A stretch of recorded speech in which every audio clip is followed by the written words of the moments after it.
नमस्कार दोस्तों, मैं किरणपाल सिंह आपका भारत एग्रो मॉलिक्यूल लिमिटेड की ओर से स्वागत करता हूं। हमारी company Bharat agro molecule limited की शुरुआत 1998 में उत्तर प्रदेश के शहर मेरठ से शुरुआत हुई थी। आज हमारी कंपनी पूरे देश में व देश से बाहर कुछ अन्य देशों में भी कार्य करती है। दोस्तों, भारत एग्रो मॉलिक्यूल आज के समय में जानी मानी कंपनी है, आप लोगों के बीच में एक अच्छी पहचान बनाए हुए है। ये दो कंपनियों का ग्रुप है, भारत एग्रो मॉलिक्यूल लिमिटेड व भारत केमिकल इंडस्ट्रीज। दोस्तों, आज हम बात करते हैं कि हमारे खेत पर जो फसलें हैं उनके उत्पादन कैसे बढ़ाए जा सकें, खाद के माध्यम से हम अच्छी फसल कैसे प्राप्त कर सकें, निरोगी फसल कैसे प्राप्त कर सकें। तो उसके लिए आप सबको पता है कि फसलों को 20 पोषक तत्वों की जरूरत होती है। इसमें से 3 पोषक तत्व प्राकृतिक रूप से मिल जाते हैं। इसमें से आपका सूर्य का प्रकाश है, जिससे पेड़ को एनर्जी मिलती है और प्रकाश संश्लेषण का क्रिया पूरी होती है। दूसरा, कार्बन डाइऑक्साइड, वो भी मुफ्त में ही आपको हवा से प्राप्त हो जाती है। और तीसरा तत्व है आपका पानी, वो भी परमात्मा की तरफ से, भगवान की तरफ से, आपको प्रकृति की तरफ से मुफ्त में ही प्राप्त हो जाता है। लेकिन अन्य पोषक तत्व आपकी जमीन की मिट्टी के ऊपर निर्भर करते हैं। आपकी मिट्टी किस प्रकार की है उसके ऊपर निर्भर करते हैं। आप कौन सी फसल उसमें उगाना चाहते हैं उसके ऊपर निर्भर करते हैं। हर फसल को पोषक तत्वों की एक अलग जरूरत होती है, उसको एक पार्टिकुलर पोषक तत्व की जरूरत होती है। इसका पता कैसे लगे कि हमारी जमीन के अंदर पोषक तत्वों की कमी है? उसका सबसे आसान और सरल तरीका एक है कि आप अपने खेत की मिट्टी की जांच कराएं, जिससे आपको ये पता लग सके कि मुझे किस पोषक तत्वों को ज़्यादा देना है और किस पोषक तत्वों को कम देना है। इससे क्या होगा कि आपका पैसा भी बचेगा और आपकी ज़मीन की सेहत भी अच्छी रहेगी। जो आप बिना मतलब के, बिना आवश्यकता के जो पोषक तत्व है आप जमीन में डालते थे, उनकी मात्रा घटाएंगे, और जिन पोषक तत्वों को नहीं डालते थे या कम मात्रा में डालते थे तो उनकी मात्रा आप बढ़ाओगे। जमीन की जांच के बाद, जमीन की टेस्टिंग के बाद आपको पता लग जाएगा कि इन पोषक तत्वों में से आपकी जमीन में किस पोषक तत्व की कमी है और किस पोषक तत्व की अधिकता है। अब आपको करना क्या है? जिस पोषक तत्व की आपकी जमीन में कमी है उसकी मात्रा जांच के अनुसार, जो आपने मिट्टी की जांच कराई है उसके अनुसार सुनिश्चित कर लें। इन 17 पोषक तत्वों में से आज हम एक मुख्य पोषक तत्व है जो आपकी फसल के लिए बहुत जरूरी है, जिसकी वजह से फसल की पैदावार घट जाती है और बहुत सारे रोग आपकी फसल को घेर लेते हैं। उस पोषक तत्व के बारे में हम बात करेंगे। उस पोषक तत्व का नाम है जिंक सल्फेट, जो बहुत सारी फॉर्म में आता है। कोई 33% में आता है, कोई 21 में आता है, कोई चेलेटेड जिंक 12% आता है, कोई जिंक ऑक्साइड के रूप में आता है। तो आज हम उसी पोषक तत्व की बात करने वाले हैं कि ये पोषक तत्व आपकी फसल में क्या करता है, इसके ना होने की वजह से आपकी फसल को क्या नुकसान होता है, और अगर आपकी फसल के अंदर इस पोषक तत्व की कमी है, आपकी जमीन के अंदर इस पोषक तत्व की कमी है, तो हम उसको किस माध्यम से पूरा कर सकते हैं। आज हम इसके बारे में आपसे विस्तार से चर्चा करेंगे। जिंक सल्फेट 2 शब्दों से मिला हुआ एक शब्द है, जिंक और सल्फेट। तो आपको जैसा नाम से ही पता लग रहा है कि इससे 2 तत्व हमारी फसल को प्राप्त होते हैं, जिंक और सल्फेट। मतलब सल्फर, 15% सल्फर और 33% जिंक इस तत्व से प्राप्त होती है हम लोगों को। जिंक सल्फेट हमारी फसल में जो एंजाइम्स होते हैं जिसकी वजह से फसल वृद्धि करती है उसको सक्रिय करता है। जिंक की कमी की वजह से वो हार्मोन्स, वो एंजाइम्स हमारी फसल के निष्क्रिय हो जाते हैं, जिससे हमारी फसल की वृद्धि रुक जाती है और हमारी फसल को कुछ रोग घेर लेते हैं, या ये कहें कि उसके उत्तक या क्लोरोफिल उसका मरने लगता है और हमारी फसल पूर्ण रूप से वृद्धि नहीं कर पाती है। दूसरा काम है कार्बोहाइड्रेट निर्माण करना। कार्बोहाइड्रेट का निर्माण भी जिंक के माध्यम से ही होता है आपकी फसल में, और जिंक की कमी हो तो कार्बोहाइड्रेट का निर्माण आपकी फसल में नहीं होगा। एक कार्य और भी है, जो आपका पेड़ है वो स्टार्च के रूप में भोजन बनाता है, तो उसको ग्लूकोज में कन्वर्ट करने का काम भी जिंक के माध्यम से ही होता है। जिंक के माध्यम से ही हमारी फसल में क्लोरोफिल का निर्माण होता है।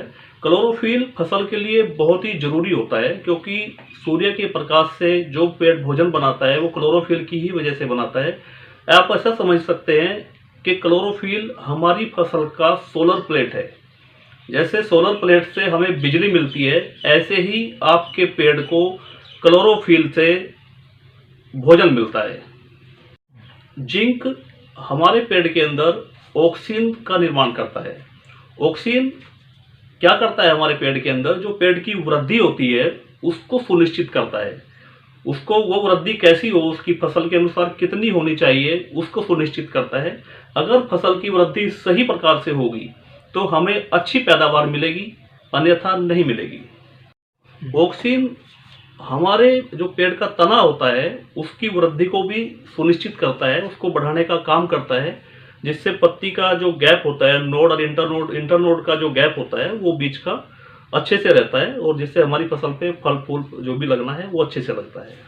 दोस्तों, जिंक की कमी के लक्षण आपकी फसल में कैसे दिखाई देते हैं, उसके दो समाधान है हमारे पास में। हम कैसे पहचान सकते हैं? एक तो पेड़ को देखकर, पेड़ की जो फेनोटाइप होता है उसको देखकर हम जान सकते हैं।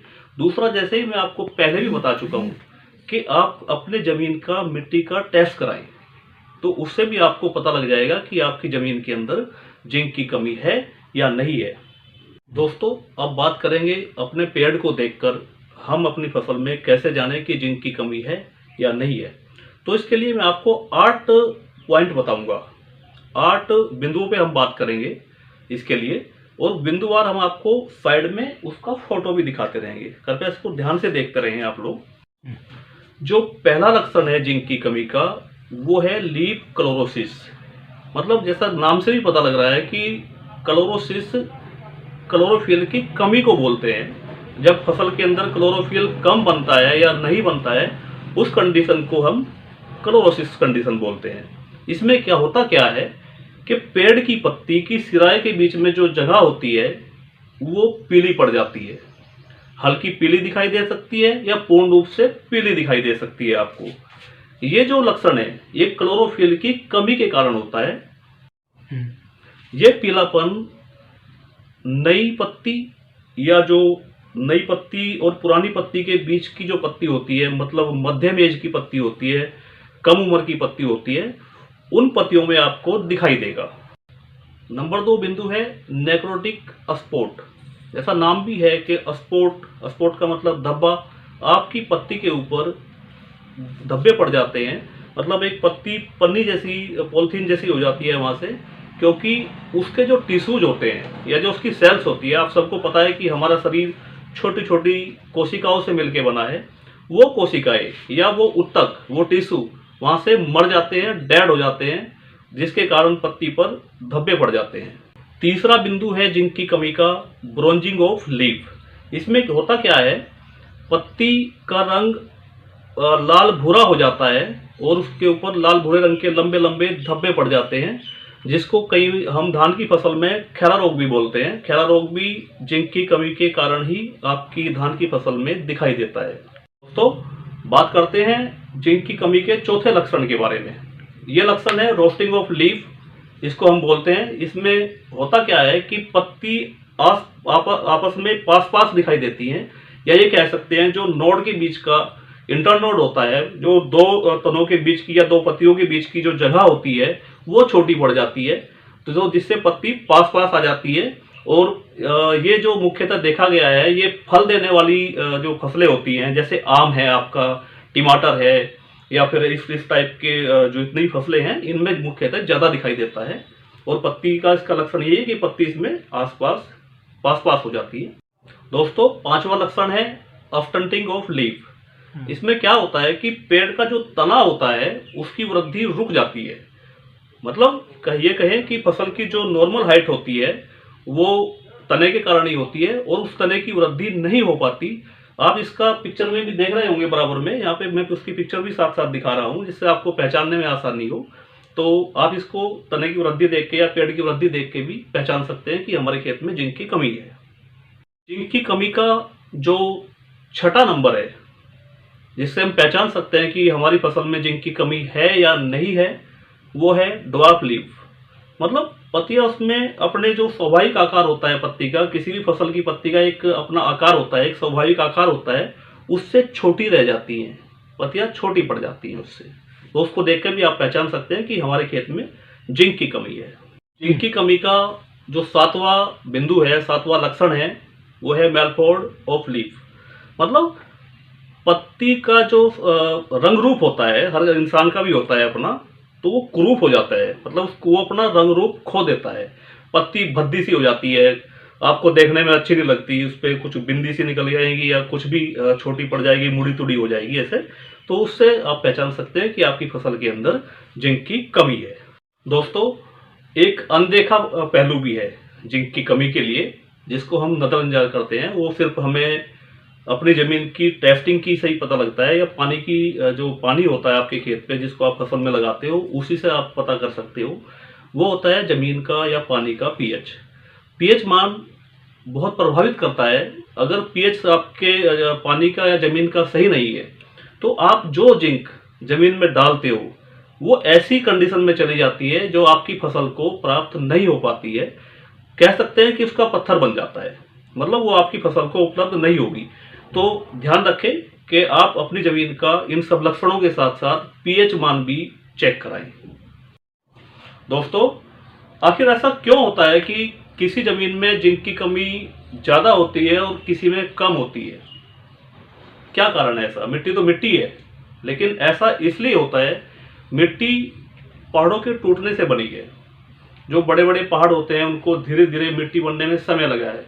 वो पहाड़ के जो रॉक्स होता है उसके ऊपर डिपेंड करता है कि आपकी मिट्टी में जिंक कितना है। जिंक की उपलब्धता रॉक के ऊपर डिपेंड करती है। जिस पहाड़ से, जिस मिट्टी से, जिस पत्थर से आपकी मिट्टी बनी है, उसके अंदर किस तत्वों की अधिकता होगी और किसकी कमी होगी, वो उसके ऊपर डिपेंड करता है। जैसे सैंडी सोयल या जो रेतीली भूमि होती है, उनमें जिंक की बहुत कमी देखी जाती है, क्योंकि उस जमीन के अंदर जिंक बहुत कम मात्रा में पाया जाता है। या जो ऐसी जमीनें होती है, एसिडिक जमीनें, जो अम्लीय जमीनें होती हैं, उनके अंदर भी जिंक की बहुत कमी दिखाई देती है। तो आपको ये भी ध्यान रखना है कि ये हमें प्रकृति से निश्चय मिला है, ये कि जिंक की जमीन की अच्छी मिली है या खराब मिली है, तो वो हमारा इसमें कोई दोष नहीं है। तो हम इसकी सिर्फ अपने माध्यम से इसको पूरा कर सकते हैं जमीन में डाल के। कि हम इसको पूरा कैसे करें, इन बिंदुओं पे हम आपसे अभी चर्चा करेंगे। जिंक की कमी को पूरा करने के लिए बहुत सारे प्रोडक्ट मार्केट में उपलब्ध हैं, लेकिन भारत एग्रो मॉलिक्यूल लिमिटेड आपको एक अच्छी गुणवत्ता का जिंक उपलब्ध कराने के लिए प्रतिबद्ध है। भारत एग्रो मॉलिक्यूल लिमिटेड के माध्यम से आपको 5 प्रकार के जिंक उपलब्ध कराए गए हैं, जिनका कंडीशन के हिसाब से आप अपनी खेत में डाल सकते हैं, जिंक की कमी को पूरा कर सकते हैं। भारत एग्रो मॉलिक्यूल लिमिटेड की तरफ से खेत में और आपकी फसल में जिंक की कमी को दूर करने के लिए 5 प्रोडक्ट आपको दिए गए हैं, जिनकी क्वालिटी बहुत ही अच्छी है। मैं आपको नंबरवार से उनके बारे में बताऊंगा थोड़ा थोड़ा। पहला प्रोडक्ट है जिंक बोस दानेदार, जिसको प्रति एकड़ के हिसाब से 4 किलो जमीन में डाला जाता है। इसकी मात्रा कम लगती है। दूसरा, डालने में आसान है और पूरा का पूरा जमीन में पहुंचता है, पत्ती के ऊपर नहीं रुकता है ये, और लगभग 45 दिन तक आपकी फसल में काम करता है। दूसरा जिंक है मोनो जिंक, 33% में आता है ये जिंक हमारा। इसमें आपको 2 तत्व प्राप्त होते हैं, 33% जिंक और 15% सल्फर। इसको भी आप अपनी फसल में जिंक की कमी दूर करने के लिए इस्तेमाल कर सकते हैं। तीसरा जिंक, जिसको आप सब लोग जानते ही हैं, जिंक 21%। हमारी कंपनी ये प्रोडक्ट आता है, काफ़ी फेमस है और गवर्नमेंट की तरफ से भी इसकी रिकमेंडेशन है। लेकिन ये जल्दी काम करने के लिए तुरंत काम करता है और तुरंत जमीन से खत्म हो जाता है। इसका असर बहुत लंबे समय तक जमीन में नहीं आता, कई बार ये 2 बार भी डालना पड़ जाता है।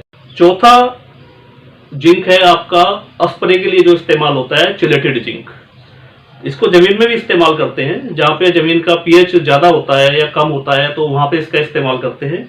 इसकी 1 किलोग्राम मात्रा प्रति एकड़ बहुत रहती है, सफिशिएंट रहती है। और 5वां जिंक हमारा है बादल। बादल जिंक एक नई टेक्नोलॉजी है, जिंक ऑक्साइड होता है इसके अंदर, और ये एक पिछले कुछ सालों से अभी मार्केट में उपलब्ध हुआ है। इसके रिजल्ट भी फसल के ऊपर काफ़ी अच्छे देखे गए हैं। ये स्प्रे के लिए इस्तेमाल होता है। दोस्तों, इन जिंक को डालने से मैं समझता हूँ कि आपकी खेत की जिंक की कमी पूरी हो जाएगी और आपकी फसल अच्छी होगी। लेकिन जो आपकी ज़मीन के अंदर जिंक पड़ा रहता है, जो फसल उसको नहीं ले पाती है या ऐसी कंडीशन में होता है कि वो फसल उसको अपना भोजन के रूप में नहीं ले सकती, तो उसके लिए भारत एग्रो मॉलिक्यूल लिमिटेड ने एक प्रोडक्ट तैयार किया है, इको जिंक। इको जिंक करता क्या है कि आपकी ज़मीन के अंदर जो खराब जिंक पड़ा है, जो फसल के काम का नहीं है, उसको ऐसी कंडीशन में, ऐसी अवस्था में लाता है कि आपकी फसल की वो जिंक काम आ सके। इसके अंदर एक्चुअल में एक बैक्टीरिया होता है जो खराब पड़ी जिंक को गलाने का काम करता है, खोड़ने का काम करता है, उसको ऐसी कंडीशन में लाने का काम करता है कि आपकी फसल उसको जिंक को अपना भोजन बना सके। तो आप इसका भी, इको जिंक का भी यहाँ पे इस्तेमाल कर सकते हैं जिंक की कमी दूर करने के लिए। और आप सबका इस वीडियो को देखने के लिए बहुत बहुत धन्यवाद। मैं समझता हूँ कि मेरे द्वारा दी गई जानकारी आपको काम आएगी और आपकी फसल अच्छी होगी। इसी शुभकामना के साथ मैं आपको नमस्कार करता हूँ।